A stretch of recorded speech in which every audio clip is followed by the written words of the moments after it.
Hello everyone, आज मैं आप लोगों को बता रही हूँ कि घर में ही ऑर्गेनिक खाद कैसे बना सकते हैं। घर के किचन से निकले जैविक कचरे को आमतौर पर फेंक दिया जाता है, लेकिन क्या आप जानते हैं कि इस कचरे से आप आसानी से ऑर्गेनिक खाद बना सकते हैं। ऑर्गेनिक खाद बनाने का तरीका बहुत ही सरल और सस्ता है। इसके लिए आपको ज़्यादा मेहनत करने की ज़रूरत नहीं है, बस आपको कुछ बेसिक चीज़ों को ध्यान में रखना होता है। तो मैं इसे गमले में तैयार कर रही हूँ। यहाँ पर मैं कुछ सूखी पत्तियाँ ली हूँ जो गार्डन में ही आपको मिल जाते हैं, तो उसे आप फेंके नहीं, उसे इकट्ठा करके रख लें। और फिर जब आपको खाद बनाना हो तो इस तरीके से पहले मैं यहाँ पे सूखी पत्तियाँ डाल रही हूँ। फिर मैं इसमें डालूँगी सब्जियों के छिलके। आपके पास जो भी सब्जियों के छिलके हैं उसे इकट्ठा कर ले और उसे आप इसमें डालें। और चाय की पत्तियाँ यदि हो तो वो भी आप डाल सकते हैं। घास वगैरह जो भी है वो सब आप इसमें डाल करके इस तरीके से किसी चीज़ से, खुरपी हो या जो भी हो, उससे आप दबा ले, या हाथ में दस्ताना डालकर भी आप डाल सकते हैं। फिर मैं इसके ऊपर डाल रही हूँ गोबर। ये गोबर है थोड़ा, मैं इसके ऊपर ये थोड़ा डाल रही हूँ। ये गोबर की खाद है, इसे आप मार्केट में भी मिल जाएगा, या जो आपके दूध वाले जो भैया होते हैं उनके पास भी ये मिल जाएगा।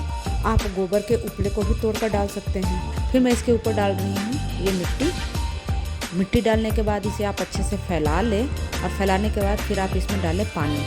और पानी को हम डेली आप इसमें ना एक एक मग या एक एक गिलास डालते रहें, जिससे क्या होगा कि मिट्टी जो है नीचे की ओर जाएगी और जो अंदर सब्जियां या सूखे जो पत्ते हैं वो गल जाएंगे। गलने के बाद ये खाद बन जाएगी। ये करीब 20 से 25 दिनों में आप इसे इसी तरीके से छोड़ दें और डेली इसमें आधा गिलास या एक मग पानी डालते रहें। कुछ दिनों बाद मिट्टी थोड़ी कम हो जाएगी, फिर आप इसके ऊपर और थोड़ी मिट्टी डाल दें और इस तरीके से ये खाद तैयार हो जाएगी। तो 20 से 25 दिनों बाद आप इसमें अपने पौधे को डाल सकते हैं। इससे पौधे अच्छे से ग्रो करेंगे और पौधा भी हरा भरा रहेगा। तो मेरे पास जितने भी खाली ग्रो बैग थे मैं सब में इसी तरीके से खाद बना रही हूँ, ताकि बरसात जब शुरू हो तो फिर मैं इसमें कुछ बो दूँगी।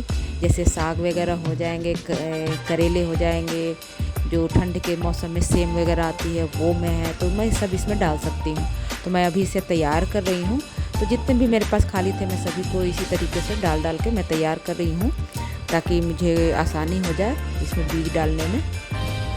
इसे मैंने पहले तैयार किया था और इसे आप कंपोस्ट खाद भी कह सकते हैं।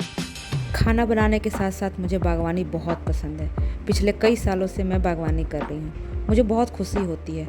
कुल मिलाकर मेरे अनुभव मुझे बागवानी करने के लिए प्रेरित करते हैं। तो मुझे लगता है आप सब में भी ये चीज़ें होती होंगी कि घर में कुछ बैठकर किया जाए, और बहुतों को शौक़ भी होगा बागवानी करने का, कि जो किचन में खाना भी बनाती हैं और बागवानी भी करती हैं और घर को भी संभालती हैं। तो आप लोगों के लिए ये बहुत ही अच्छा रहेगा, आप भी इस तरीके से कर सकते हैं। अब मैं इसमें डाल रही हूँ पानी, और डेली मैं इसमें थोड़ा थोड़ा करके पानी डालूँगी, ताकि जो सब्जियाँ हैं और पत्ते हैं वो आसानी से गल जाएँ और ये अच्छे तरीके से खाद बन जाए। इस तरीके से आप घर में ही ऑर्गेनिक खाद बना सकते हैं।